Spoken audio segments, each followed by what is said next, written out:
lo que hoy les planteo un poco es, dentro de ese discurso neoliberal, un poco qué está pasando, ¿no? Y entonces hay un subtítulo que son el discurso de la excelencia y las prácticas de desocialización. Esto ya nos dice un poco el planteamiento que les quiero hacer, ¿no? De cómo ninguna de esas palabras, y sobre todo la segunda palabra, nos gustaría a nadie. Yo no conozco a ningún profesor o profesora, ni me lo puedo imaginar, que pretenda y que crea que la educación es para desocializar. Era todo lo contrario, ¿no? En la educación era para aprender a vivir juntos, entre otras cosas, ¿no? Y hacerlo de la mejor manera posible, etc. Entonces, yo creo que hay algunas cuestiones que el profesorado muchas veces hacemos y tiene efectos bastante perversos, y lo malo es que lo hacemos sin ser conscientes, sino que lo hacemos con la buena intención. Y ese es un poco el motivo, por ejemplo, de mi última obra, que es una cosa que llevo los últimos años trabajando, es qué es lo que está pasando para que no seamos capaces de ver lo que está pasando, lo que sucede en realidad y los efectos de lo que hacemos, de los cambios que nos dicen que tenemos que hacer, de los nuevos lenguajes que entran, etc., ¿no? Entonces, mi obsesión en los últimos tiempos es, a partir de ese pensamiento hegemónico, cómo se va construyendo y cómo también en educación se va haciendo lo mismo.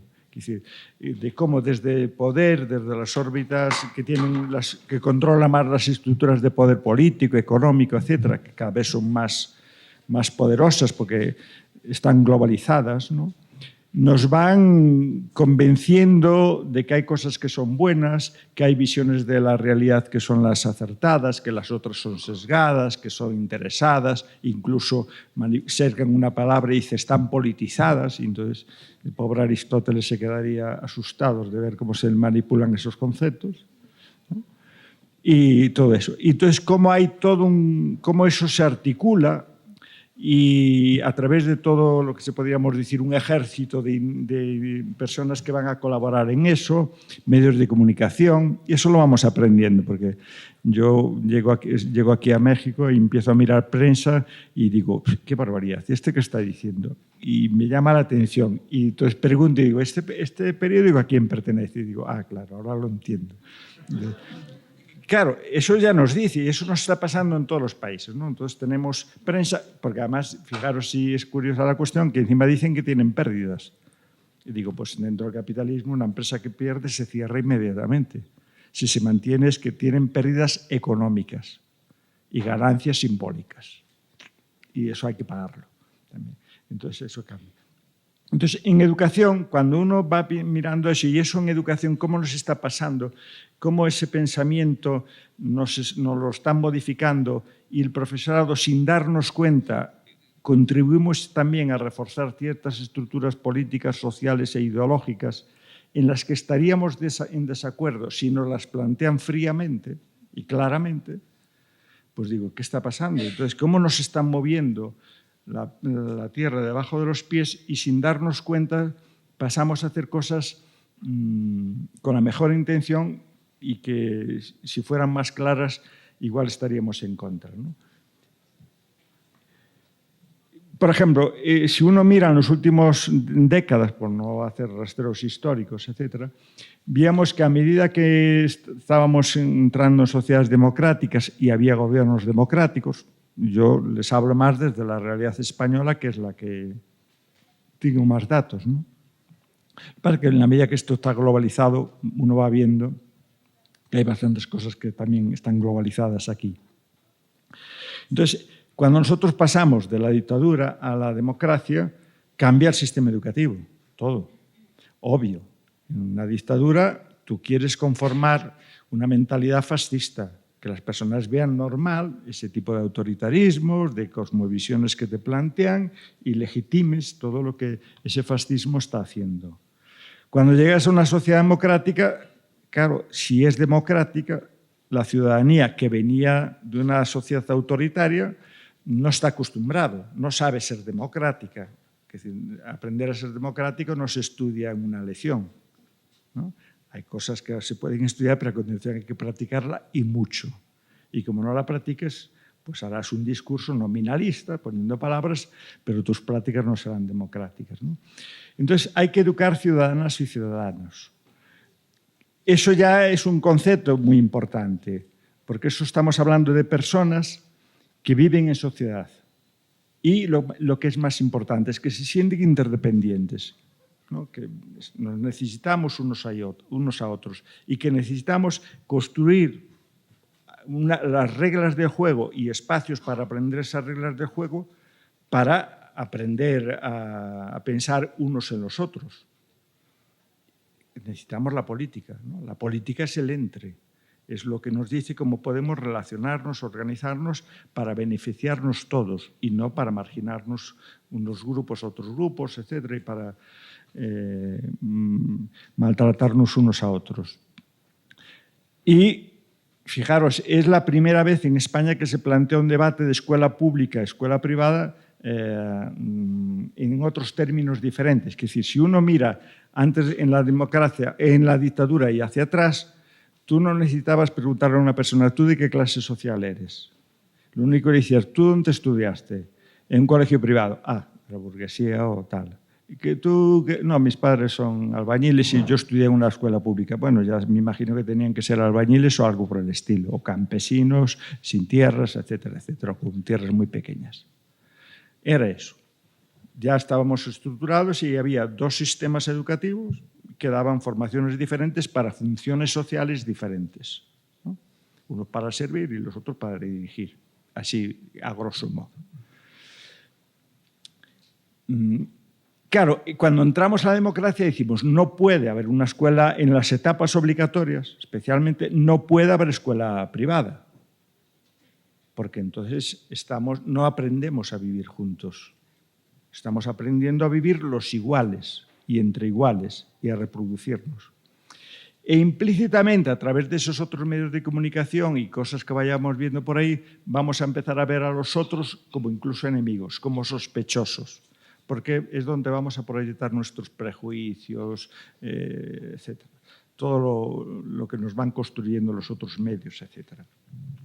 Y en ese debate de construir esa escuela democrática, hay unas instancias políticas, pero las instancias políticas yo creo que no nos debemos equivocar. Son consecuencia de las dinámicas de base que hay que consiguen elevar al gobierno a determinados partidos y que gobiernen de aquella forma y para aquello que tú quieres, que nos interese, que nos beneficie a todos.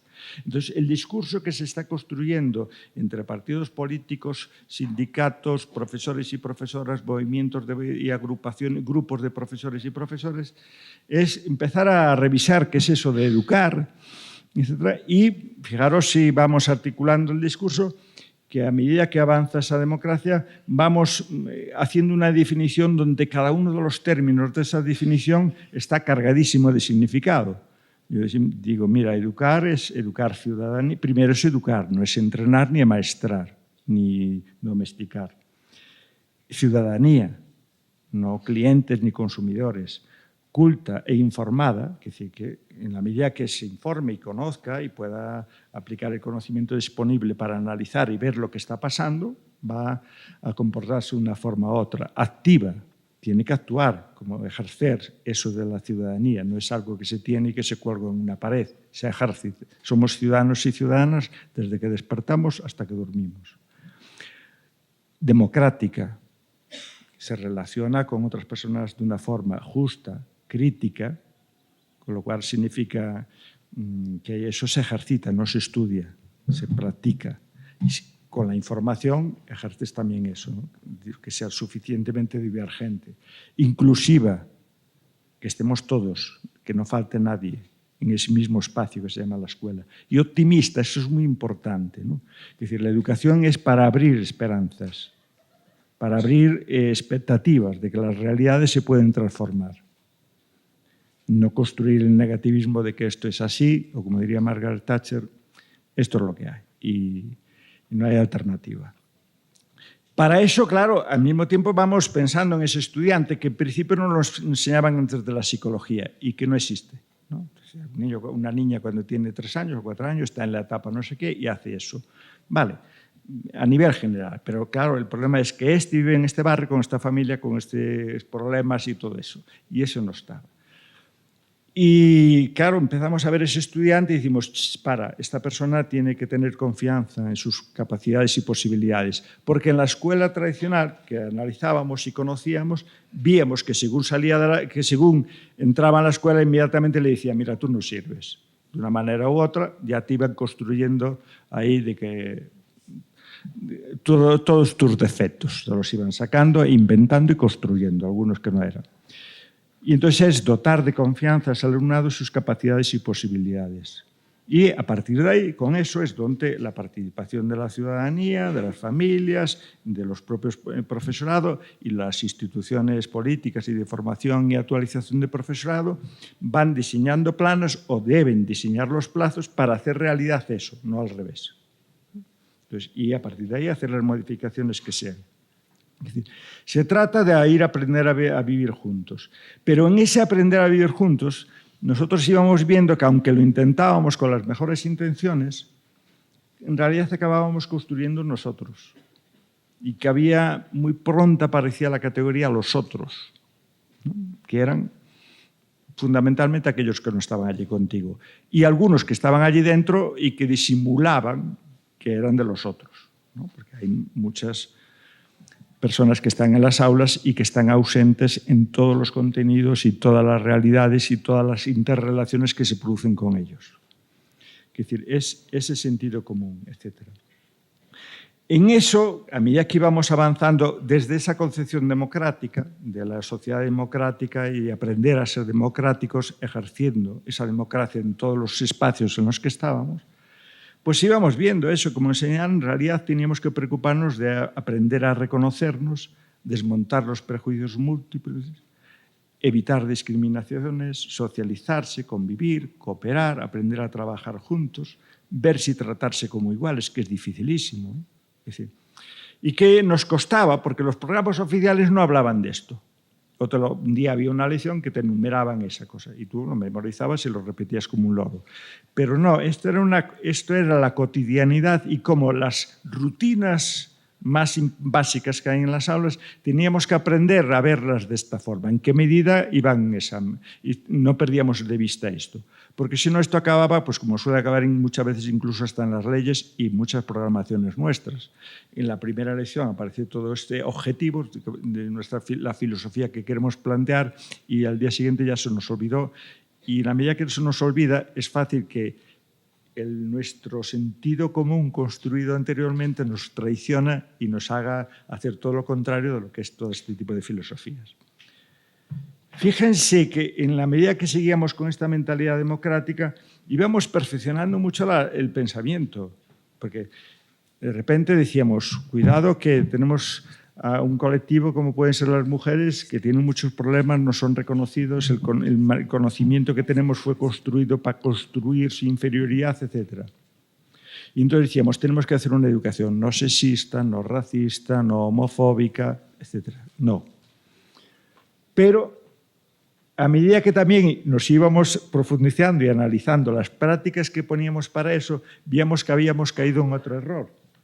Y éramos que las personas sexistas erais vosotros los que estabais ahí enfrente. Nosotros no, profesores, yo no soy sexista, ni soy racista, ni soy homofóbico. Tú dices, o sea, tú fuiste educado ¿en qué planeta? Porque en el planeta Tierra no. Entonces, claro, empezamos a poner el prefijo ante. El prefijo es, perdona, tenemos que educarnos todos, vosotros, yo que estoy aquí, para no ser sexistas. Por lo tanto, tenemos que hacer una educación para desmontar eso, o sea, antisexista, o sea, buscar explícitamente ese tipo de cuestiones.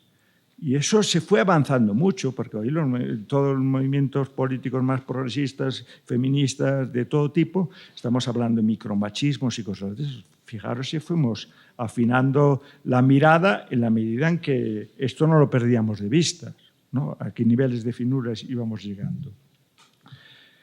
A medida que íbamos aprendiendo eso de la democracia, decimos, el espacio aula no sirve. Y empezábamos a hacer otro tipo de dotaciones y organizaciones de espacio, más horizontales. Y tú como profesor y profesora habías cambiado todas tus rutinas.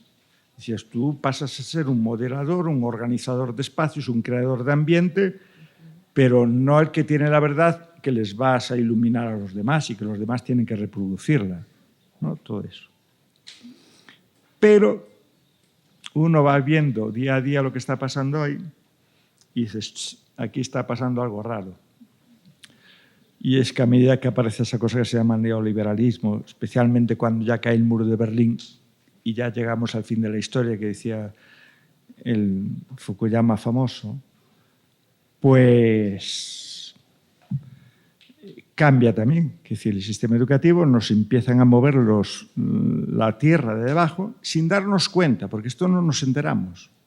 Porque solo que de repente empieza a aparecer un vocabulario, un lenguaje y tal, y dices, para, ¿qué está pasando aquí? Y unas prácticas, etc.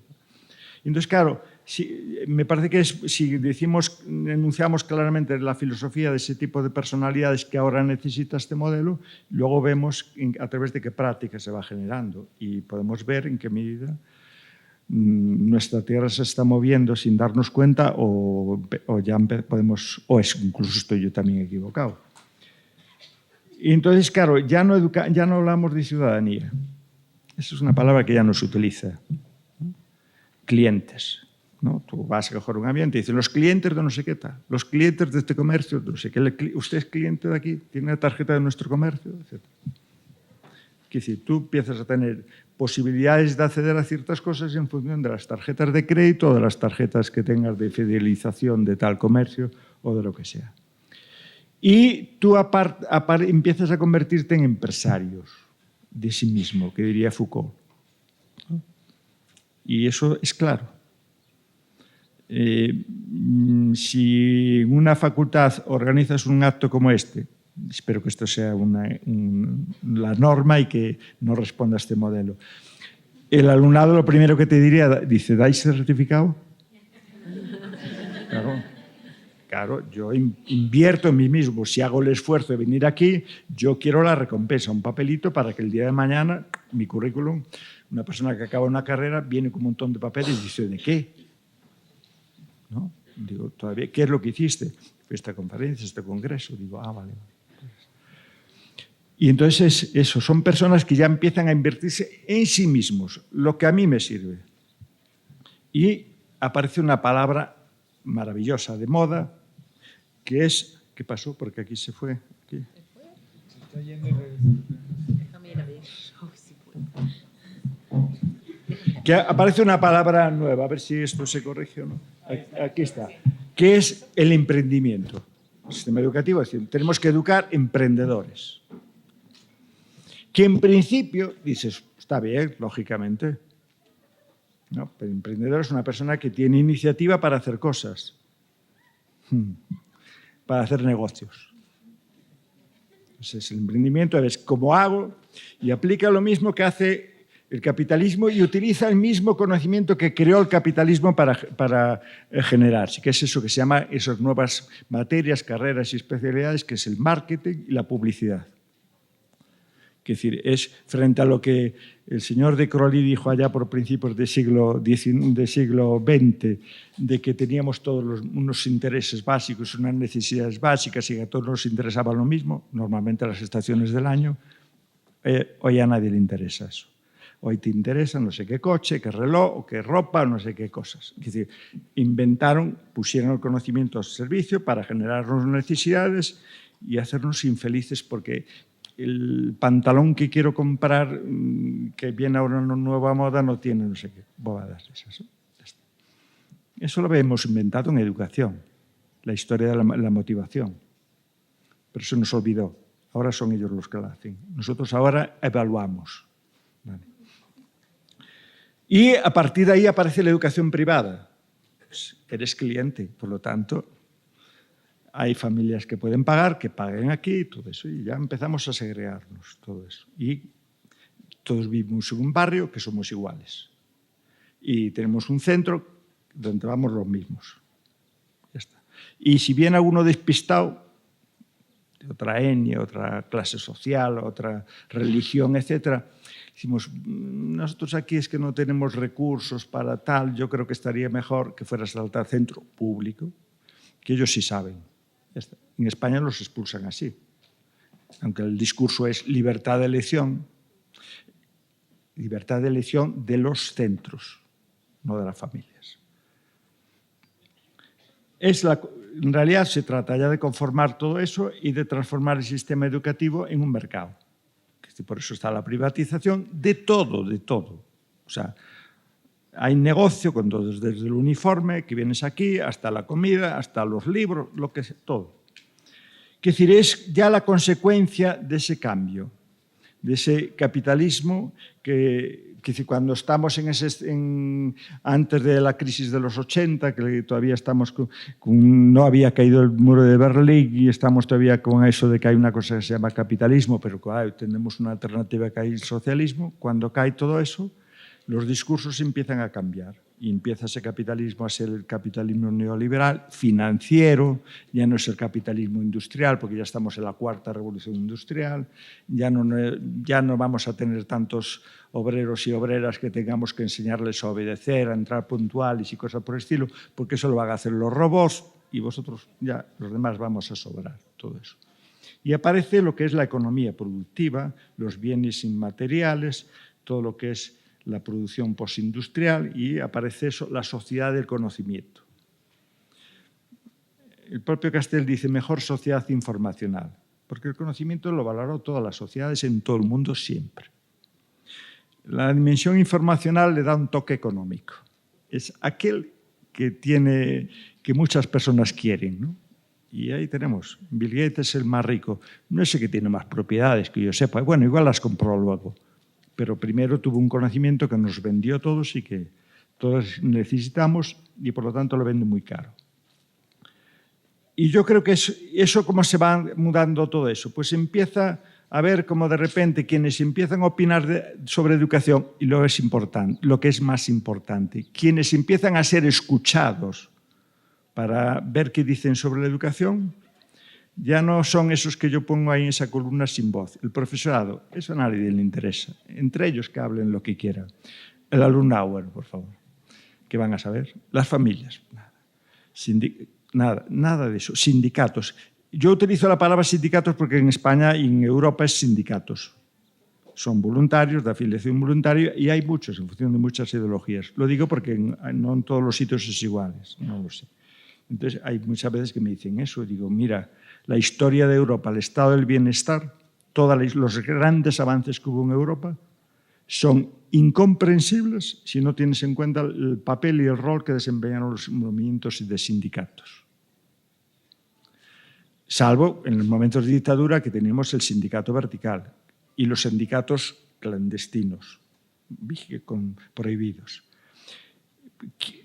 Ahora, pues lo que se dice desde hace mucho tiempo, el Ministerio de Educación del planeta Tierra es la OCDE, fundamentalmente para los más desarrollados, porque para los que todavía tienen algún problema, yo creo que tiene más importancia el Banco Mundial, es el que pone las cláusulas secretas más fuertes.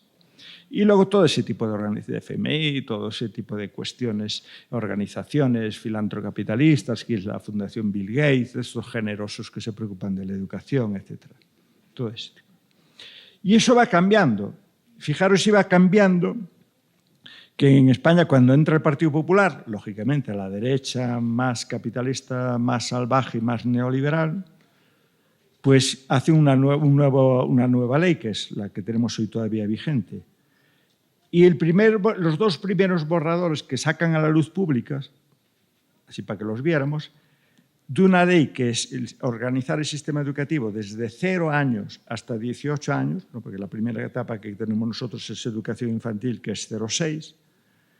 El primer párrafo de la ley, tú imagínate profesora de educación infantil o profesor de educación infantil, empiezas a leer la filosofía de la ley y el primer párrafo le dice algunas cosas que algunas palabras están marcadas en negrilla.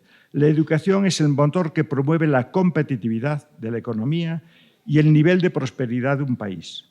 El nivel educativo de un país determina su capacidad de competir con éxito en la arena internacional y de afrontar los desafíos que se planteen en el futuro.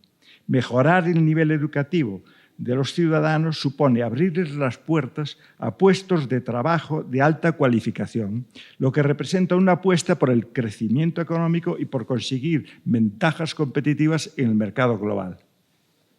Primer párrafo. A partir de ahí viene todo lo demás. Y el articulado, lógicamente, coherente. Fijaros qué filosofía. Cuando sale al debate, claro, todo el mundo pues, a degüello contra ellos.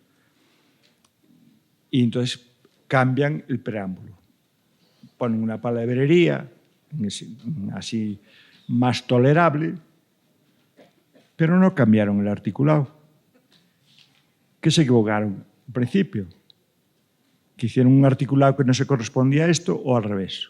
O dijeron, mira, este es el preámbulo. Les ponemos lo que quieren escuchar. Luego déjeme legislar. Ya está. Y es lo que pasó. Y lo peor de todo esto, ¿cómo logran tanto nuestro consentimiento? Porque nos roban el vocabulario, los significados.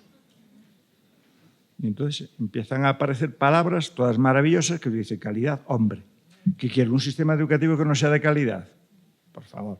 Que no sea excelente, que no sea flexible, que no hagamos buenas prácticas. Así.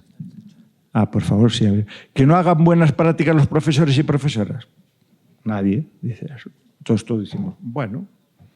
El problema es cuando dicen, vamos a evaluar esto, a medir esto. Y dices, a mí no me interesa ser de tanta calidad y de tanta excelencia. Porque incluso el concepto de buenas prácticas, en España se llenó todo de investigaciones sobre buenas prácticas. Yo siempre tengo la manía de buscar el origen de las cosas, así, digo, ¿dónde viene esta palabra? Y me encontré que la primera institución que habla de buenas prácticas es la OCDE, para las empresas. Digo, ahora lo entiendo. Claro. Y cuando veía los resultados de algunas investigaciones, digo, claro, es cómo puedo conseguir hacer una buena práctica para conseguir esto que me mandan. Digo, bueno, para superar esta prueba, este indicador de rendimiento cuantitativo, este estándar, todo ese tipo de cuestiones. Claro, y poco a poco vamos viendo cómo, si tú vas definiendo y tratando de ver qué tipo de personalidad se necesita y qué va siendo el resultado de esto, pues claro, te aparece ese ser humano neoliberal, que para definirlo así rápidamente decimos, pues es una persona que todo hace con vínculos y valores mercantiles. Todo está pensado en invertir en mí mismo para el día de mañana tener esos puestos de trabajo de alta cualificación, que decía el preámbulo de la ley, ¿no? Buscas el interés propio y la competitividad y comparación con otra, ¿no? Entonces tú dices, tú tienes que ser el mejor. Y lo cual quiere decir, si yo tengo que ser mejor, vosotros tenéis que ser los peores. Lógicamente, no podemos ser todos los mejores. Entonces, claro, ahora dile, no, y tenéis que aprender a compartir y a trabajar juntos. Digo, ¿cómo vamos a trabajar juntos? Entre empresarios no hay relaciones de amistad, de intereses. Entonces, yo te puedo instrumentalizar para esto, pero hasta aquí tú me puedes ayudar y yo te ayudo, pero después tú tienes que fracasar. O sea, no todos podemos ser Amancio Ortega, el dueño de la cadena de Inditex o de Zara, que es en España el hombre más rico que tenemos. Bueno, ustedes aquí tienen a este otro, al Slim, pero no sé cuáles son sus negocios, por lo tanto no puedo poner sus ejemplos. Pero serán lo mismo. No todos van a poder estudiar en la escuela para ser como él. Lógicamente, pues eso. Aparece una racionalidad positivista. En los años 70 a los 80 empezamos a ver que con ese positivismo no entendíamos esto que era la caja negra, que era la de la educación. Y dijimos, necesitamos otras metodologías que, aunque no sean tan matemáticamente precisas, sean más relevantes los datos que dan. Y empezamos a descubrir aquello de la etnografía, las metodologías cualitativas y todo eso, que ya desapareció. Y ya las revistas JCR solo admiten fórmulas, cosas que llevan fórmulas matemáticas. Y ya está. La concepción despolitizada de la vida. Es decir, no aprendemos a ver cómo nuestro conocimiento, lo que hacemos, afecta a la vida de otras personas. Eso. Que si quieres a la política, el entre, deja de ser el entre y pasa a ser lo mío primero. Nosotros, como dice el Donald Trump ahora, dice primero nosotros. Bueno, pues eso. Tanto que hasta un premio Nobel como puede ser Amartya Sen, nada sospechoso de un extremista peligroso, les llama a los tontos racionales, ¿no? Dice, el homo economicus, el homo consumus, es un ser sin sentimientos, sin moral, sin dignidad, sin inquietudes ni compromisos interpersonales y sociales, ¿no? Obviamente. Pero es que, claro, vamos avanzando. El conocimiento, ese que la escuela también contribuye a construir y las instituciones educativas siguen construyendo el conocimiento, pero no siempre la utilización de ese conocimiento es lo suficientemente justa, necesaria y democrática. Y aparece eso que se llama el homo numericus, ¿no? Y eso lo sabemos todos. El que más y el que menos dicen, ¿tú en esto qué puntuación tienes? Empezamos todos a hacer puntuaciones por productividad, puntuaciones por no sé qué, todos. Todo se puntualiza. Es el ser que, pero claro, es una cuantificación que te va diciendo tu potencial. Por lo tanto, yo puedo predecir la rentabilidad que puedes dar tú con algo con todos esos numeritos. Bueno, y ahora con las técnicas Big Data o Big Data o como quieran llamarle, pues, ¿qué les voy a decir? Bueno, ya está. Ya estamos hasta totalmente controlados por todo y sin darnos cuenta. Solo cuando abres la computadora y entras y dices, ¿y a mí por qué me llega esta publicidad? Y dices, ¿y de qué es? Ah, bueno, a ver de qué trata. Y dices, tenemos aquí una máquina inteligente que de repente descubrió que a mí me gusta este tipo de temáticas. Pues eso tiene que ver con ese tipo de tratamientos y de las profesiones más lucrativas que tienen en este momento y de las salidas laborales más lucrativas que hay, por lo menos en Europa. Claro, porque se trata de buscar una gobernanza algorítmica, ¿no? Es decir, es cómo a través de todo eso podemos gobernar, predecir, organizar y ver cómo tú te desvías por aquí, te podemos traer por este otro lado, etcétera, ¿no? A través de toda esa publicidad y de lo que sea. Y eso, pues no les digo ya nada, las investigaciones y todo lo que está habiendo en el campo de la tecnología educativa, donde ya no se necesitan profesores y profesoras. Hay unos cuantos ayudándolos a los informáticos ahora, al principio, pero ya hay aulas donde a través de esas máquinas te diagnostican tu primera dificultad porque pestañeaste no sé qué veces. Y ya tiene, eso es real, está ya, ¿eh? O sea, no piense que es un sueño. Y además ese homo todavía más neoliberal tiene otra característica, que es el homo debiter, el ser humano endeudado. Claro, el capitalismo financiero funciona con la deuda y todos los países del mundo aprendieron a endeudarse. Y a partir de endeudarse entran los comportamientos de todo tipo. España tenemos una constitución que hay mucha gente que la queremos cambiar. Y no se puede cambiar porque es complicado, no sé qué, tenemos que poner de acuerdo a todo el mundo, etc. Mentira. De la noche a la mañana, real, no simbólica, real, de una noche a la mañana siguiente, de repente logran modificar la Constitución, un artículo de la Constitución. ¿Saben cuál es?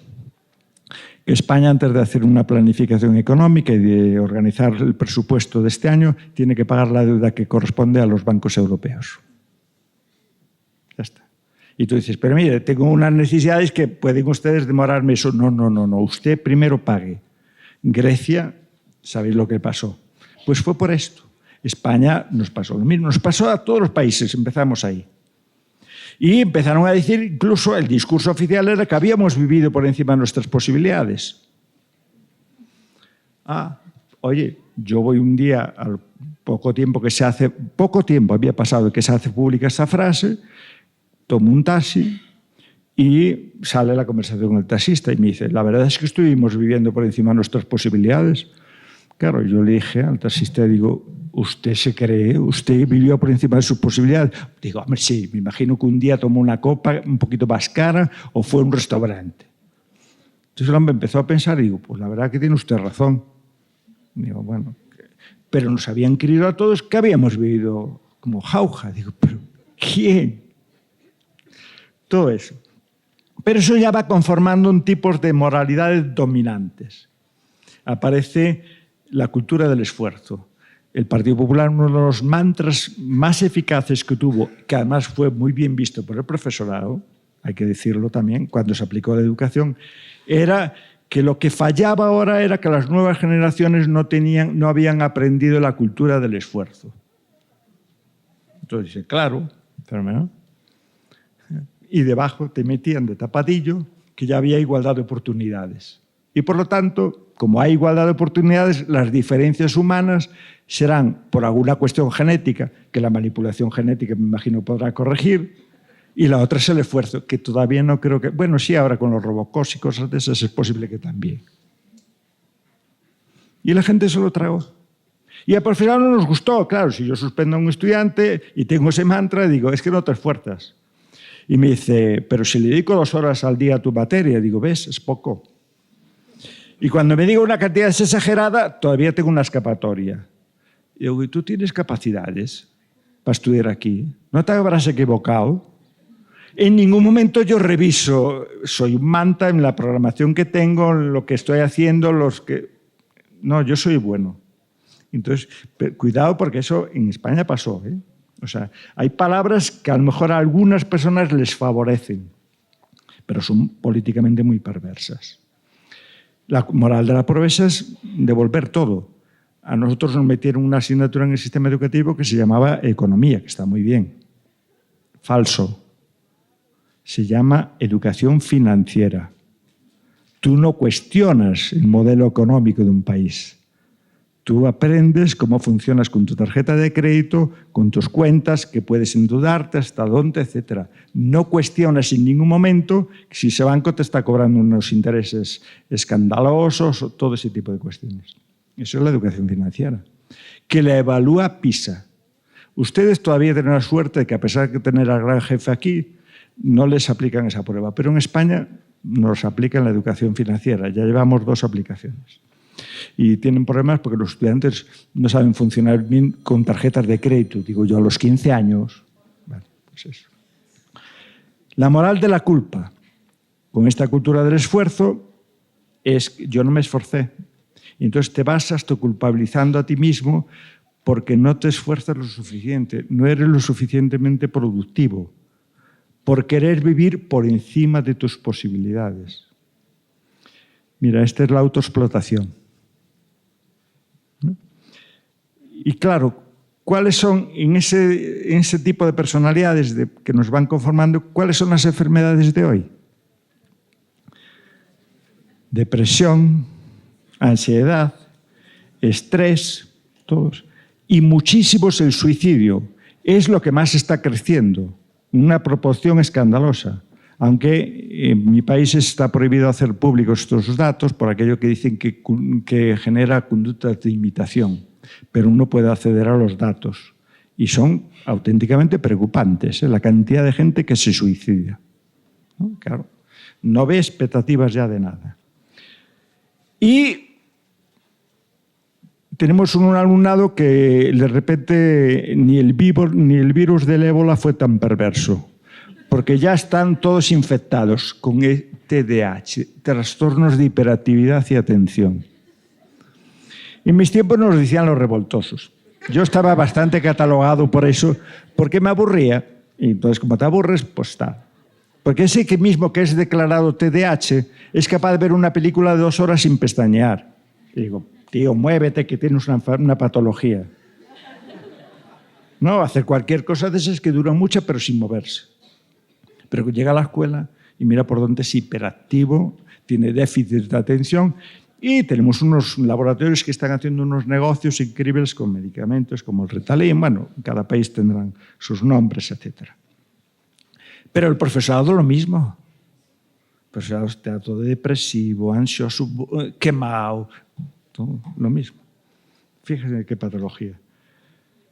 Y aparecen lo que yo llamo las terapias pseudoadecuativos, que además las pronunciamos en inglés por aquello de que llaman menos la atención. Decimos, no, mindfulness tenemos que hacer. Digo, ¿por qué no meditación? ¿Qué es lo que significa? Ah, hombre, es que eso significa concentrarte. Digo, sí, además levitar. Si lo haces muy bien, los santos levitaban. O sea, ver una clase de primaria levitando tiene que ser una gozada. Pues, coaching. Digo, ¿por qué no le dices en castellano? Es que entrenamiento, entrenador, eso no es muy bien y tal. Digo, no. Algunos te dicen que no tiene traducción. Digo, no leas un periódico de deporte, porque entonces no puedes leer nada de ese periódico, porque utiliza esas palabras, ¿no? Autoayuda, todo ese tipo de cosas así. Y eso entra en el sistema educativo. Pero curiosamente entra sin alterar el número de horas lectivos ni de días lectivos. Con lo cual digo, aquí se lo quitan, ¿no? Porque a alguien le quitan para hacer esas horas. Y ahí están con esas cosas. En vez de decir qué es lo que está generando esto y corrijamos el origen de esta patología. Y aparece el síndrome de bienestar, claro. El autoempresario de sí mismo solo depende de sí mismo. Y por lo tanto, de repente aparecemos todos con unas pulseritas que te miden, en este momento tengo no sé cuántos latidos de corazón, llevo dados no sé cuántos pasos y mi nivel de azúcar está no sé qué leches. Porque si te enfermas, ya no hay estado de bienestar con sanidad gratuita, hay que pagarla. Por lo tanto, cuida la máquina. Entonces, así. Y aparece un nuevo pecado original, que es el pecado de la deuda. Cada niño, cada niña que nace en este momento en mi país ya tiene una deuda de 40.000 euros. Algunos se ríen, dicen, qué exagerado eres. Y digo, tú ahora sigue a ese niño, a esa niña. Y cuando su familia diga, quiero un centro escolar, dice, bueno, es que el 03 no hay dinero para hacerlo público, o tienes dinero y vas a la privada. La sanidad, bueno, es que los pediatras para eso tenemos problemas y esto ya no. Ese es el recorte. Esa es la deuda. No hay dinero para eso y, por lo tanto, ese niño, pues hay cantidad de cosas, o esa niña, cantidad de servicios a los que no va a poder acudir porque no hay dinero, ¿no? Les va sonando el discurso de la deuda, etc. Pero además, dado que algunos vivimos en países así, de esos que se llaman hegemónicos y poderosos, se necesita una mentalidad neocolonial, que ya existía, lo que pasa es que no nos dábamos cuenta. Yo me di cuenta en esto cuando de repente, pues eso, a medida que vas interaccionando con gente y vas leyendo, dices, para que aquí pasa lo mismo. Y de algunos problemas nos van pareciendo. Ustedes ven ahora en Cataluña que si los catalanes si quieren ir, antes eran los vascos o en ETA, y bueno, y en Galicia había otros que no hacían tanto ruido, pero era lo mismo. Claro, y era como se fue construyendo unas determinadas identidades muy sesgadas. Yo me imagino que algo por el estilo pasará también aquí. Es decir, ese ser mexicano habría que mirar si incluye a todos los que están naciendo y viviendo aquí o algunos aparecen más visibles que otros, no lo sé. Pero la filosofía es a partir de ahí, en esos países que se consideran superiores, que son superiores por una conformación del conocimiento que los presenta como superiores, pues todo lo que ellos producen desde el nivel científico, tecnológico, cultural, etcétera, es superior. Y todos los demás, inferiores. Todavía seguimos utilizando ese de la cultura popular, una producción popular. Todo lo que lleva calificativo popular es construido por colectivos que no tienen poder. Porque cuando tienen poder es cultura, con el matiz que sea, de lo que se refiera o del estilo que sea. Pero cultura, no popular. Ahí bien, ¿no? Como vamos jugando con el lenguaje, pero que está hablando de jerarquía siempre. Y como vives en un país tan poderoso, tú no tienes deudas con ninguno, porque la colonización no se produce por ejércitos. Bueno, sí, en algunos países sí, por desgracia. Pero la colonización más peligrosa e invisible, porque el ejército se ve, es la que viene por industrias, por ONGs, etc. Nosotros tenemos ONGs en España, por ejemplo, que hacen educación en países muy lejanos y en otros continentes. Digo, hombre, Colón trajo aquí a una serie de frailes que montaron escuelas. ¿Vale? Y seguimos reproduciendo eso siglos después, con la mejor intención. Digo, mira, si quieres ayudarles, darle dinero, que busca profesores y profesoras de allí y que hagan su educación para educar ciudadanos y ciudadanas y capacitarlos para entender sus realidades, no las nuestras, que es la única que tú conoces. Pero ahí tienen la buena intención. A mí me parece esa mentalidad que te está haciendo hacer eso con buena intención. Y que lo máximo que tiene son cuestiones de caridad, de ayuda, de colaboración, pero la palabra justicia no le gusta, ¿no? Y eso además se va a utilizar por unos libros de texto, por ejemplo, ya que hablamos de educación, que van a utilizar técnicas de extrañamiento, donde en África, mira por donde, solo hay pobres, harapientos, mucho polvo, etc. Y te ocultan que hay cantidad de ciudades superpobladas, con rascacielos, con las mismas tiendas que tienes aquí, autopistas colapsadas, etc. Que es lo que te hace ver que son iguales. Pero de la otra forma decimos, estos son otro mundo, allá ellos. Digo, no, allá ellos no, que tenemos una cosa que se llaman cartas de derechos humanos, ¿no? Que no todo es tolerable. Tenemos códigos éticos que se pueden aplicar en todo el planeta. Pero es un ser humano también conservador, que en España utilizaron e instrumentalizaron a la Iglesia Católica para esto, ¿no? Porque tiene mucho poder en nuestro sistema educativo, impusieron la asignatura de religión, contenido de religión, pero la religión católica interpretada por la Conferencia Episcopal ultraconservadora, porque si fuera esa que se llamaban Teología de la Liberación estaría prohibida, pero esta otra no.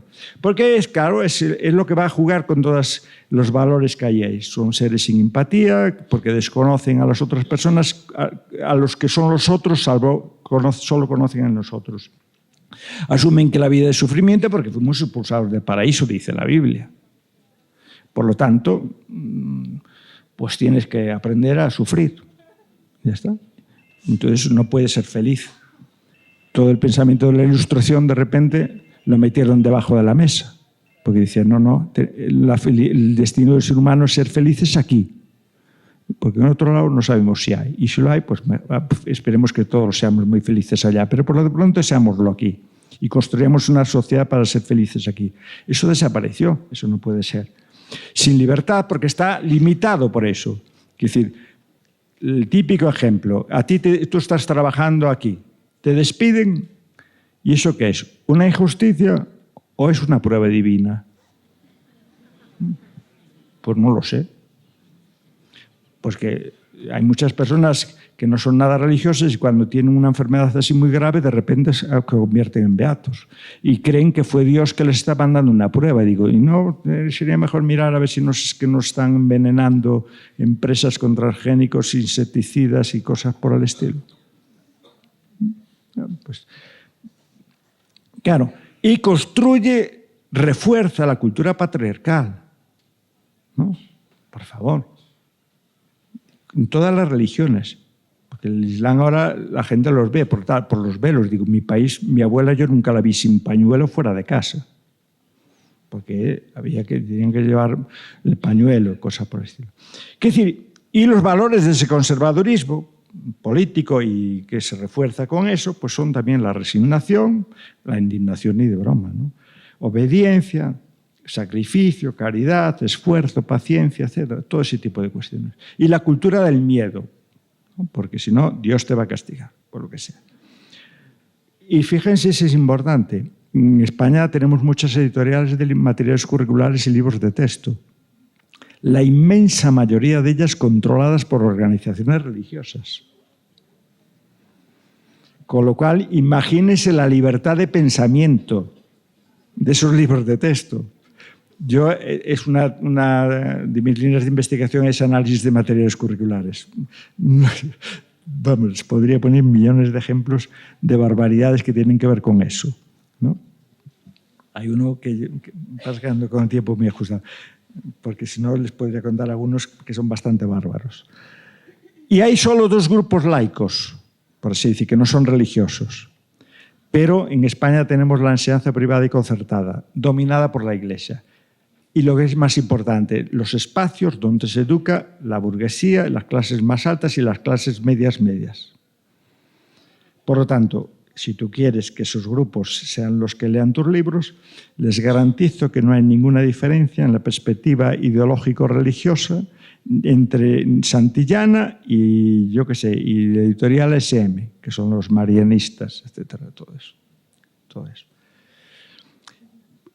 Esa es la filosofía de fondo. ¿Esto cómo se va haciendo? ¿Cómo los profesores y profesoras vamos aterrizando con prácticas que nos llevan a eso? Pues por lo de pronto convencer a la sociedad que tenemos crisis, que el sistema educativo es horroroso. Y entonces construimos una idea de cómo es la juventud de hoy. En España te dicen que los niveles educativos cayeron. eso se viene diciendo desde el tiempo de los romanos, en todos los países del mundo. Eso significa que ninguna generación admite que el que viene detrás viene mejor formado, porque si no corres el riesgo de que te diga, quítate tú que ya me pongo yo que vengo mejor. Entonces, siempre, todas las generaciones adultas dicen que los que vienen detrás son peores. Por lo tanto, son ignorantes. De repente aparece la violencia en las aulas y ciberbullying. Todo el mundo está acosado, todo el mundo lleva bofetadas y todo el mundo no sé qué. O sea, violentos. Ningún estudio documenta esto, ¿eh? Y por el ciberbullying se están entendiendo cosas muy generosas para sacar este concepto, ¿no? No tiene cultura del esfuerzo, porque suspende, ¿no? Y como, pues fíjate, ignorante, violento y vaga. Pero en España se puso de moda, los estudiantes son muy listos, los jóvenes son muy listos, y descubrieron que en vez de beber el vino o la cerveza en los bares, que cuesta mucho dinero, podían comprar las botellines y lo bebían fuera, lo que se llama la cultura del botellón. Beben lo mismo que vivíamos nosotros, o por lo menos mi generación, yo creo que vivíamos lo mismo. Pero a nosotros nos costaba dinero, ellos ahorran mucho.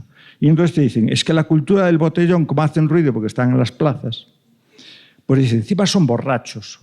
Imagínense qué imagen de la juventud, ignorantes, violentos, vagos y borrachos. Ese es el discurso oficial.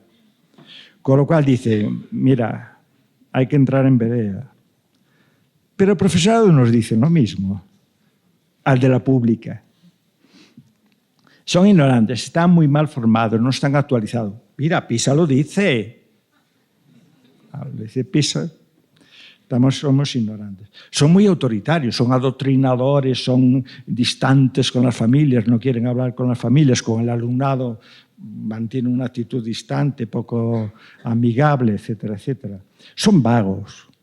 No quieren ni ser evaluados, y siempre están pidiendo que menos horas de trabajo, tienen muchísimas vacaciones, eso es lo primero que te va a decir cualquiera en España. Dice, esa profesión, pasan todo el tiempo de vacaciones, hacen todos los puentes del mundo, confunden el horario del alumnado con el horario tuyo de trabajo. Encima son egoístas, solo les preocupa subir los salarios, un país que está en crisis y que no se dan cuenta que tenemos que soportar recortes económicos, etc. Dilapidan recursos, todo les parece poco, siempre tal. Y encima están protegidos por sindicatos.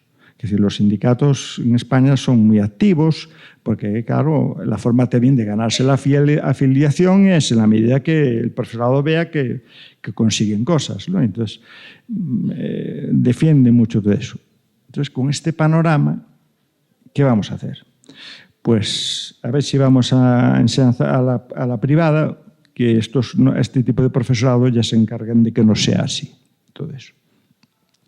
¿Y cómo se refuerza mucho más esto? Pues con las bombas informacionales, que diría Paul Virilio, que supone PISA.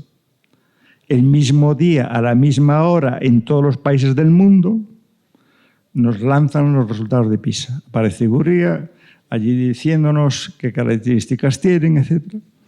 Y como eso lo estudian previamente grupitos de 3 o 4 especialistas, o algunos más, de que cada ministerio pone a dedo, interpretan unos datos para que justifiquen la política que está haciendo en ese momento ese ministerio, su gobierno, o la que quieren hacer.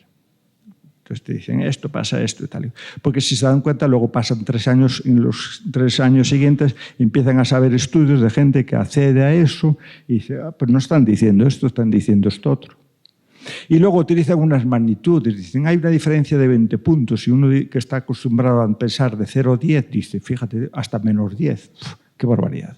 ¡Qué malos son! Claro, porque si utilizaran una distancia más corta serían decimales las diferencias. Pero la formación estadística no está generalizada. Y ahí está, PISA diciendo eso. Y PISA, claro, evalúa algunas cositas. Evalúa competencias. ¿Y las competencias dónde se desarrollan? ¿Solo en la escuela? No. En la escuela también, pero mucho más fuera. Es decir, si tu familia Es una familia culta, como dice ahora incluso hasta la OCDE, tiene un capital cultural importante, sobre todo la madre, en esta sociedad machista y patriarcal, porque es la que está más tiempo, pues ese niño es difícil que tenga problemas. Porque utiliza el mismo lenguaje que la institución escolar, incluso lo lleva a actividades culturales muchísimas veces más ricas que las que ofrece la institución escolar, y ahí está aprendiendo a ser crítico, a hablar correctamente, a expresarse, comunicar, todo ese tipo de cosas. Es decir, que hasta eso que nos intentan culpabilizar PISA no responsabiliza a la institución escolar porque está mirando lo otro. Pero se instrumentaliza muy bien para ese tipo de cuestiones.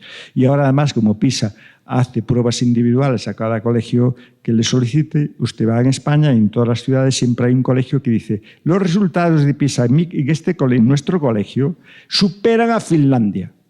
Lógicamente. Tienes allí a los mejores seleccionados y en ese tipo de pruebas, por supuesto que lo van a seleccionar. Ya tienes publicidad. Todos a ese colegio que van a pretender eso. Pero es que en España somos encima más tontos, porque encima el Estado pone evaluaciones externas midiendo lo mismo que PISA. O sea, no quieres una taza, 2. Y que miren las mismas materias, las mismas competencias, no materias, porque una cosa son los contenidos y otra cosa son las competencias. Hay cosas ahí diferentes. ¿Qué decir? Y ahí tienen ustedes una lógica económica de todo eso. Tenemos un individualismo posesivo que está explicando todo eso. Tú tienes que ser el mejor, por lo tanto, nada de colaborar con los demás y ayudarles a los demás y todo eso. Los demás tienen que fracasar. Y si tú eres el mejor, es porque tú te esforzaste. Y se olvida el contexto que favoreció que tú fueras el mejor, que estés haciendo cosas más interesantes. Tienes una familia, un contexto social, tuviste unas ayudas, unos apoyos, un profesor, etcétera, que te ayudó. Y el otro, que tiene problemas, tiene todas las reglas de juego en contra. Ese discurso es, ya ven, la perversión del lenguaje, como nosotros mismos, lo bueno es mérito mío, lo malo sí, que es estructural. Vale. Y es el anticiudadano. Es decir, seres interdependientes, ¿cómo vas a ser interdependiente si tú eres mi rival, que tengo que vencerte? Ahí tienen los procesos de desocialización. Empiezan con este tipo de cuestiones. Y de autoempresarialización. Es decir, usted hágase empresario, si Amancio Ortega lo hizo, porque tú no lo vas a hacer. Claro, se omite todas las condiciones que hubo ahí, contextos que le pudieron favorecer, etcétera, situaciones, momentos históricos o lo que sea, que los hay. Porque no hay un gen que predestine para semejante cosa.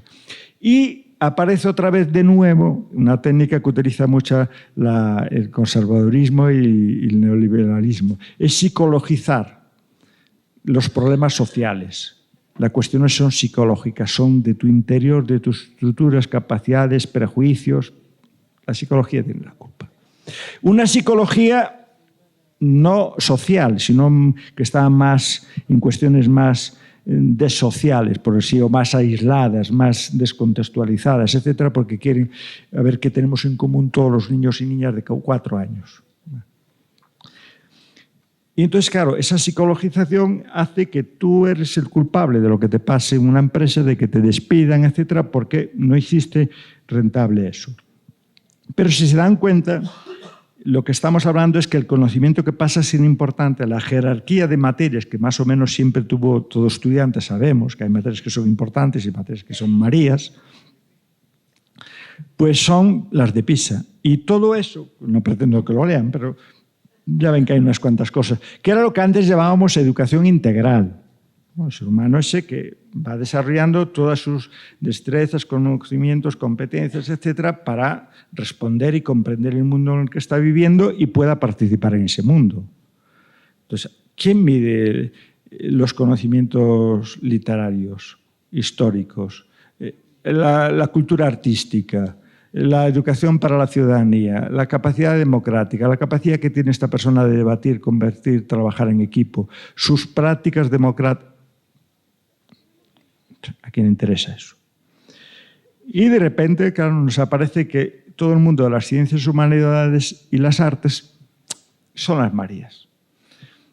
Y aunque siguen ahí, el conocimiento que se da muchas veces ahí solo te lo requieren si vas a un concurso de televisión.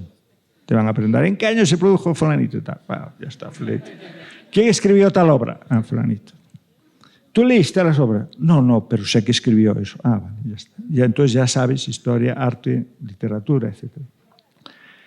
¿Qué características tienen estas áreas? Son las únicas áreas de conocimiento que nos ayudan a descentrarnos, a salir de nuestra mirada sobre nosotros mismos y pensar en los demás. Aprender y desarrollar eso que llamamos empatía, que es lo que tú tienes cuando lees una novela que habla de una relación, de una situación y dices, yo no me imaginé que había personas que podían vivir así o que podían sentir así, etc. Eso es el mundo de la literatura y todo ese tipo de cuestiones, ¿no? Que decir, la literatura es donde aprendemos todo ese tipo de cuestiones. Aprendemos a descubrir al otro, pero en sus dimensiones más importantes, y nosotros aprendemos a empatizar. Aprendemos también las dimensiones estéticas, comunicativas, dominamos un lenguaje que nos permite entendernos mejor, todo ese tipo de cuestiones. Claro, eso también nos debe de revisar en qué medida cuando nosotros trabajamos estas cosas las trabajamos así en la institución escolar o la institución escolar se dedica a abstracciones, que está bien para gente que estudie filología, pero que a mí que me digas que eso es una figura retórica que se llama tal, digo, primero disfruta, lee y luego ya analizaremos esas cosas y podremos ver qué tienen en común, todo ese tipo de cuestiones. El mundo de las artes, lo mismo. Bueno, este es el mundo en España que la escuela más maltrata, porque algunos confundieron que eso de la creatividad y el arte es, todos somos artistas y podemos hacer lo que nos da la gana. Y entonces lo que hacen todos es imitar aquello que dice que aparece en las películas de Walt Disney o de Hanna-Barbera o de esas cositas. Y ahí está la cursilería de todos los dibujos que están decorando muchísimos centros y que ha aparecido en todos los libros de texto, ¿no? Que además son dibujitos que hasta estéticamente, yo digo, si una profesora o profesor tiene una formación estética, me imagino que dirá, quemen eso, porque eso es meterme aquí la dinamita dentro, ¿no? A ver cómo yo les explico luego otras cosas. Pero, claro, el arte son formas de ver y escuchar a la realidad. Y si se dan cuenta, toda la historia del arte, de cualquier arte, las grandes rupturas y los que nos llamaron más la atención eran políticamente poco correctos en aquel momento. Porque nos enseñaban a ver con el arte cosas que no se querían ver. Y aprendíamos a ver realidad, a escuchar esos sonidos que no eran los dominantes que habían. Y aprendían a hacer canciones con letras que decían cosas que no están muy bien. Pero bueno, eso, si tienes un momentito libre, pues en la escuela, pues un día te dan unos... ¿Puedo coger unos colores y pintar ahí? Pinta. Ya está. Bueno, primero le va a dibujar primero el profesor un osito. Le digo, tú ahora, si eres un niño pequeño, rellénalo de colores. Digo, así me traía mi hija algún regalo del Día del Padre que le habían hecho en la escuela. Y ahora le decía, ¿tú pintaste esto? Dice, sí, yo no me salí de las líneas. Digo, ah, sí. Los colores no saliste de la línea. La filosofía es otra de las asignaturas masacradas. Claro, pero cuando yo digo la filosofía es el filosofar, no estudiar qué obras escribió Kant y qué características tiene de aquí frente a esto. Todo. Digo, mira, eso déjalo para más tarde. Ahora vamos a hacer educación filosófica o filosofar en educación infantil, con preguntas, etcétera, que aprendamos eso, a razonar, pensar, argumentar, etcétera. Bueno, la historia que les voy a decir, si llegamos al fin de la historia, ¿para qué quieres la historia? ¿Qué vas a aprender de la historia? Nada.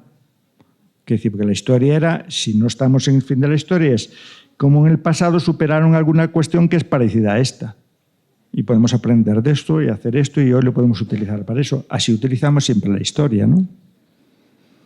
Si llegamos al fin de la historia, esta materia pasa a ser residual o controlada por los ministerios de turno oficiales que se van a preocupar muy bien de que no te olvides que esto es España o que esto es México.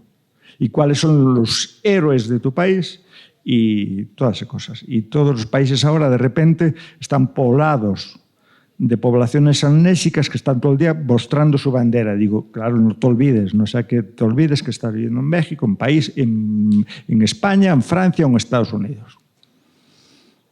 Claro, en nosotros, los otros, qué lejos quedan nosotros, ¿eh? Porque nuestra bandera te dice, estos son los nuestros. Y ahí tienes nuestros modelos, ¿no? Claro, ¿eso qué significa? Pues que si llegamos al fin de la historia estamos en ser poshistórico, que es, esto es lo que hay. Esto ya no tiene alternativa, que decía el pensamiento, el acróstico Tina de Margaret Thatcher. No hay alternativas, ¿no? Y ya lo introyectamos muy bien. Eso es la cultura del presentismo. No hay nada que te obligue a cuestionar lo que hay ahí e imaginar que puede haber otro futuro diferente. Es el tecnocratismo y los especialistas. Y todo. Tenemos un problema. A ver, el especialista de turno.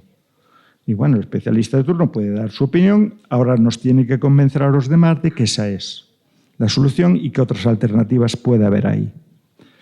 La despolitización, que les voy a decir. Y en España una asignatura que eliminaron, que era ridícula en tiempo y el programa era muy esencial y básico, y que la Iglesia no se puede imaginar lo que se movilizó para eliminar la educación para la democracia y los derechos humanos.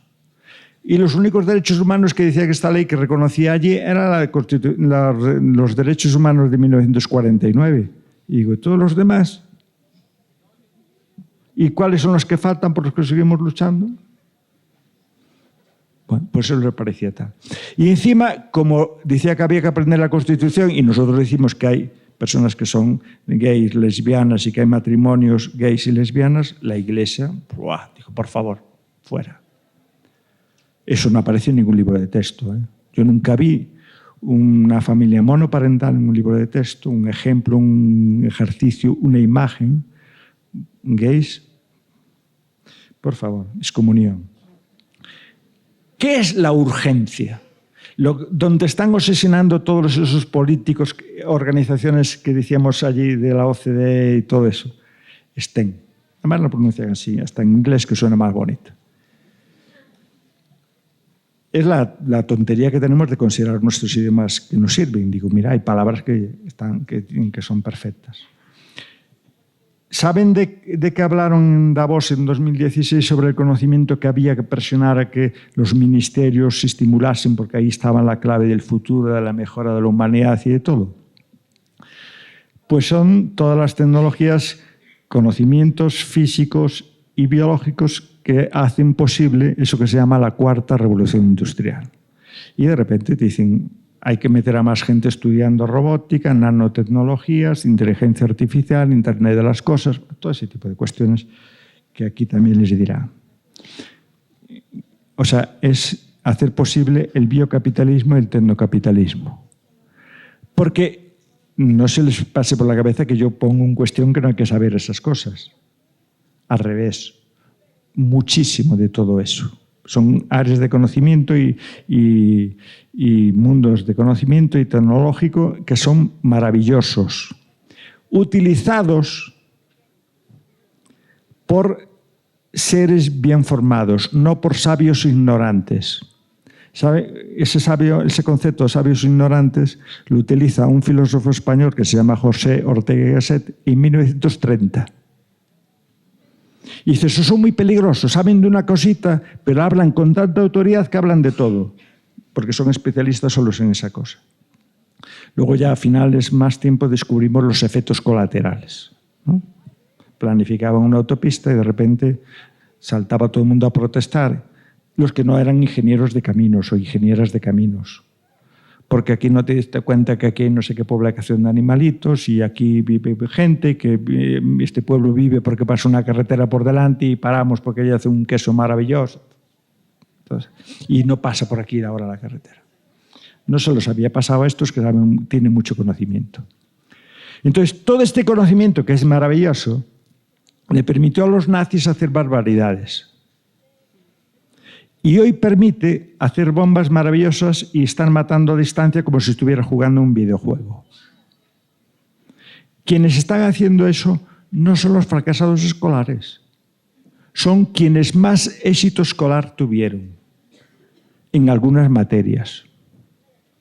Entonces, ¿qué es lo que se nota que falta muchas veces en este conocimiento? La falta de la formación en las ciencias sociales, humanidades y artes. El aprender a ver tu conocimiento relacionado con los demás. Claro, porque yo puedo hacer ahí una investigación sobre una cosa, sobre una enfermedad maravillosa que tienen solo los ricos y que se gasta muchísimo en alimentación y por lo tanto engordan. Y tienen, en vez de decir, no comas tanto, dicen, no, me gusta, quiero seguir, pero quiero un medicamento que me ayude a adelgazar. Yo cuando vi más claro eso fue en España con el ébola. Ya llevábamos mucho tiempo, sabía que en África, que está más cerca de nosotros allí, había mucha gente que moría del ébola. Pero eran los otros, no eran los nuestros. La primera española que se infectó de eso, era una monja que estaba por allá, regresó a España para que la curen. Bueno, no sabíamos cómo meternos, usted miraba un laboratorio, un centro médico de eso, y aquello parecía que ahí estaba entrando un alienígena y había que protegerse, que no se podía ni ver ni tocar nada en contacto con allí. Vale. En 2 semanas encontraron la solución, porque éramos los nuestros. Ahí tienen la utilización de ese conocimiento. Entonces, lo que yo critico es los peligros que tiene ese conocimiento de construir ese biocapitalismo, ese tecnocapitalismo. O sea, construir y utilizar el conocimiento necesario para hacer unos negocios de vida y que son negocios de muerte para muchas personas.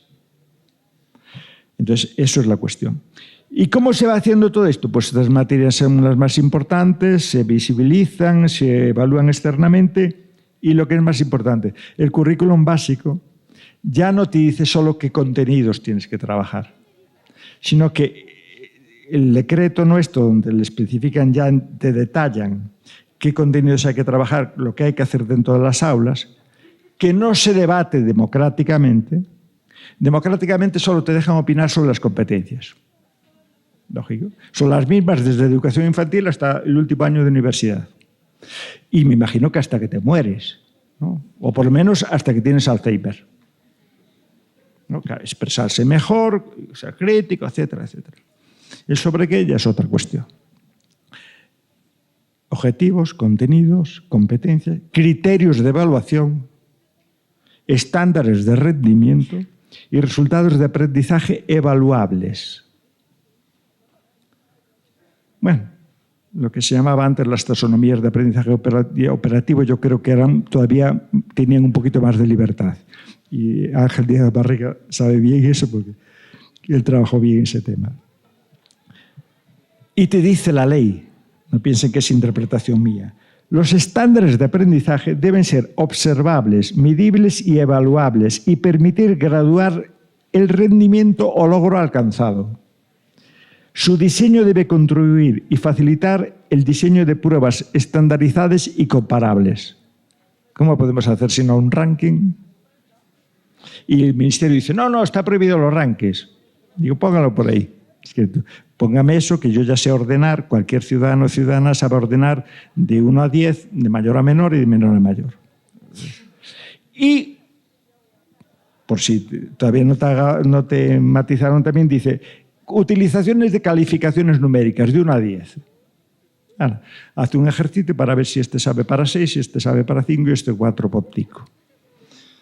Bueno, eso por un lado. Y para cerrar más todo eso, dicen, bueno, la dirección escolar, los profesores y profesoras del centro pueden participar y las familias. Pero tienen que mandarnos unos cuantos nombres y luego la inspección de esos nombres selecciona el mejor. Es decir, todo eso que se llamaba el gerencialismo de las direcciones de el modelo de dirección que había en una empresa que estaba al servicio de quien ponía el dinero o de los accionistas, no de los trabajadores y trabajadoras, se copia en la escuela. Y de repente el sistema educativo se llena de los mismos conceptos que tú estabas viendo que aplicaban en las empresas, fábricas, etcétera. Y aparece todo ese lenguaje inglés siempre que suena más serio, parece más importante, de todas esas técnicas que aparecen por ahí. Y la dirección y la organización escolar se llena de todo eso. ¿Eso qué lleva? La participación del profesorado, pues hay un director, manda. A ti te puede escuchar, pero él es el responsable ante la administración de lo que pasa aquí. Las decisiones colegiadas dejan de tener sentido nada, porque la dirección pasa a tener un poderío. No es una dirección ni colegiada ni democrática, que era como teníamos antes. Antes se elegía y todo eso se decidía democráticamente. Eso pasa. ¿Eso qué significa? Que los únicos culpables de que una institución no sea buena, según esas evaluaciones, van a ser el alumnado, el profesorado que trabaja ahí y la propia dirección. Pero, lógicamente, el marco legislativo, las reglas de juego que nos marca la administración, eso no se pone en cuestión. Es buscar eso, cómo hacemos realidad y conseguimos eso que marca ahí, con todas esas palabras. Pero, en el fondo, si se dan cuenta, pasamos ya a instituciones que, en vez de ser horizontales, pasan a ser verticales. Es decir, el gurú ese tiene la fórmula para decirte cómo tienes que hacer, qué es lo que tienes que hacer y cómo tienes que hacer y cuándo tienes que hacer. Y obedece, para eso mando yo, que soy el responsable, que me eligió la administración, la inspección de turno, etc. Y va desapareciendo poco a poco todos esos conceptos que nos movían y que eran muy ricos y que nos llevaron a cantidad de innovaciones maravillosas en el sistema educativo. O se utilizan con significado cambiado. Creatividad, curiosidad, pensamiento crítico. No vas a utilizar pensamiento crítico si tienes un enorme volumen de contenidos en cada materia y para cada año, y por lo tanto hay que saber cómo les damos un poquito de todo para que les suene algo, y por un libro de texto, un libro único. Digo, eso es lo que hacía la Iglesia. Tiene la Biblia y genera pensamiento dogmático. No lo puedo contrastar con otro conocimiento humano, falible, interesado, sesgado, politizado, etcétera. Justicia curricular, ¿qué es eso? Integración curricular, trabajo por proyectos. Todos los libros de texto en mi país ahora son unidades didácticas, proyectos o no sé qué. Claro, dice, no hay ninguno organizado por lecciones, pero todos son lecciones. Digo, ¿qué libertad tiene el profesorado y el alumnado para alterar aquello? Ninguna. Si en el fondo seguimos reproduciendo el modelo que inventaron los americanos cuando los rusos aquellos se adelantaron con el Sputnik. Hagamos materiales curriculares a prueba de profesores, ya que son unos inútiles. Les decimos todo lo que tienen que hacer y les damos las respuestas. ¿No? Claro. Te insultan y ni nos enteramos. Porque te dicen 2 y 2. Tú miras, mi libro dice que son 4. Que el alumno tiene que descubrirlo. Pero tú ya lo sabes. Hay un capítulo de Los Simpsons que ya tienen narices, que lo dice maravillosamente. Y digo, mira tú estos que también les saben. Y eso es en Estados Unidos y en España. En México lo tendrán que decir ustedes. Pero en ese, volviendo al principio de la democracia democrática y para ir acabando, nosotros y los otros, mire, yo me decía que una de mis líneas de trabajo, y hasta una de las asignaturas que imparto, se llama análisis de materiales curriculares. Todos los años trabajamos y evaluamos y luego aparte yo tengo proyectos así, sobre estas cosas. Y este cuadro lo empecé a construir en los años 80. La primera columna no la varié. La segunda sí. Mi sentido común construido me impedía verlo. Y a medida que vamos viendo decimos, uy, que tampoco está esto. ¿Qué son las voces ausentes? ¿Quiénes están ahí o deben estar? Y que ellos, cuando entran en la escuela, son los primeros que descubren que aquí no estoy. Porque mi familia no aparece, mi casa no se parece a eso, el trabajo de mi padre y de mi madre no se parece a eso. Entre otras cosas, porque a lo mejor solo tengo uno, en vez de 2, etc. Pero ese segundo cuadro sigue ausente. Alguien me dice muchas veces, hombre, el mundo femenino se avanzó mucho. Digo, sí. ¿Cómo se trata eso? ¿Contando si hay hombres y mujeres? Bueno, se avanzó algo. En los libros españoles aparecen más hombres que mujeres, incluso. La cuestión es, ¿aparece la historia de las mujeres? ¿Aparecen los problemas que tienen hoy las mujeres? ¿En qué libro se habla de la prostitución? ¿Del trabajo precario? ¿De los derechos sexuales y reproductivos? ¿De la precarización laboral? ¿De la feminización de la pobreza? ¿Del techo de cristal? ¿Del segundo turno? El día que aparezca algo de eso, quitaré esa categoría y ya estamos todos aquí. Claro, y finalizando ya, claro, ser ciudadanía, ejercer como ciudadana, comprender este mundo, ser activo, lo que decíamos al principio, optimista, crítico, inclusivo, etcétera, pasa por aprender en la institución a cooperar, debatir, dialogar, etcétera. Todas esas cuestiones que significa eso, confrontar nuestros pensamientos, aprender a ser crítico confrontando puntos de vista sin saber lo que piensa el profesor o la profesora. Él es el que tiene la verdad, si ya lo sé, ya jorobé el discurso, ¿no? Sobre todo en todo lo que tiene que ver con el mundo de las ciencias sociales y las humanidades. Porque, claro, el mundo más científico tiene menos problemas de discusión, tienen otras reglas de juego. Pero ahí estamos más distantes los seres humanos. Entonces, solo es cuando nos aplican eso que produce ese conocimiento a los seres humanos de donde viene el problema. Y aprender a debatir significa entrar en contacto con muchos más materiales curriculares, no sé si aquí lo hacen o no, fuentes informativas diversas y sobre todo controvertidas, si no, ¿cómo vas a ejercer la crítica si todos dicen lo mismo? ¿Qué es lo que hacemos la ciudadanía cuando nos preocupa conocer algo de la realidad? Empezamos a mirar y dicen, este libro hace un enfoque de este tipo, esto de este otro, este periódico dice esto, este es de esta línea, etc. Y para informarte y enterarte un poco de lo que pasa, pues lees muchas cosas diversas y poco a poco vas ejercitando. Así vamos desarrollando nuestro pensamiento crítico, desde educación infantil hasta la muerte o el Alzheimer. Así, no acaba ahí. El control de los contenidos, que es lo que tanto obsesiona, porque eso se hace por ese mundo hegemónico que decíamos al principio, de los recursos informativos y tal, te condiciona los problemas que tú consideras problemas y las respuestas que les vas a dar a los problemas. Te condicionan tu capacidad de analizar, de pensar, de tomar decisiones, de decidir, etc. Facilitan la manipulación e instrumentalización del conocimiento. Eso yo creo que todos somos muy conscientes de eso. Y si encima, pues, como en nuestro país le dan a la Iglesia Católica esa fundamentalista mucho peso, nos llenan de miedos y temores a meterte por terrenos que pueden ser pecaminosos, etc. Y se nos olvidó la filosofía fundamental, que la educación tenía que ser inclusiva. Pero la filosofía de la inclusividad es un proyecto político, es pensar ese entre. Y tiene 3 dimensiones imprescindibles. Primero, identificar y superar qué problemas son los que hacen que determinados colectivos no puedan acceder a los centros o no pueden estar escolarizados. Ahí fuimos mejorando porque ya decimos esto es obligatorio, por lo tanto ya van entrando. Pero al mismo tiempo es superar los obstáculos que impiden o dificultan permanecer, convivir y seguir estudiando.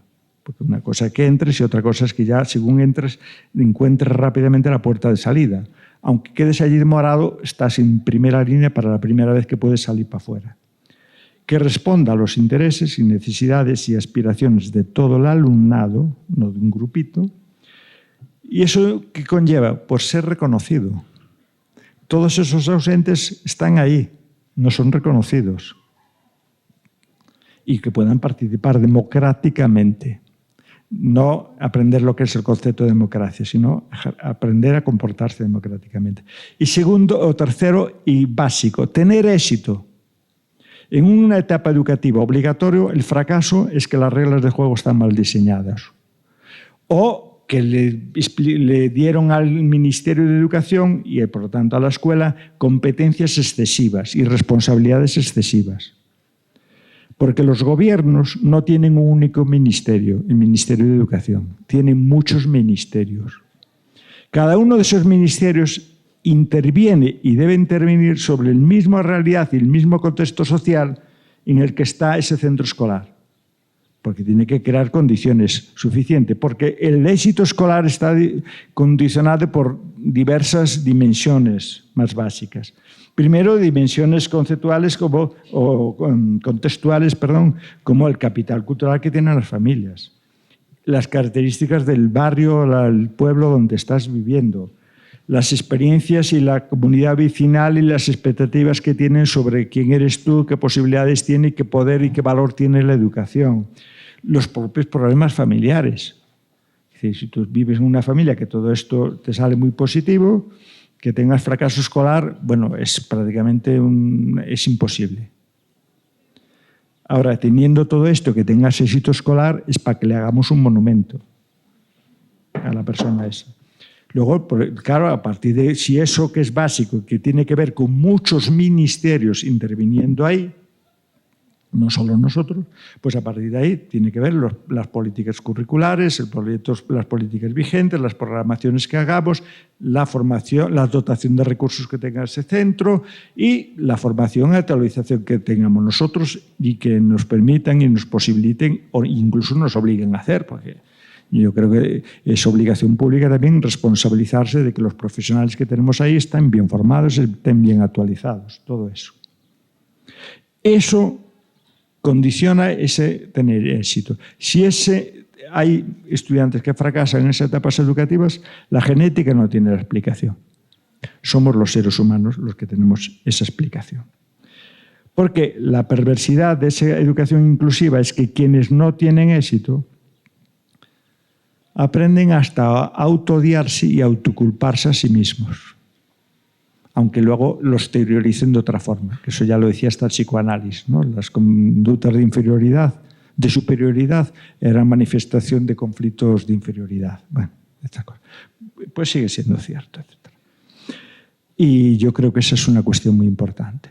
Por eso, claro, esa formación de profesorado es básico, es fundamental, porque es una profesión la nuestra, un trabajo nuestro apasionante, que tiene muchos frentes abiertos.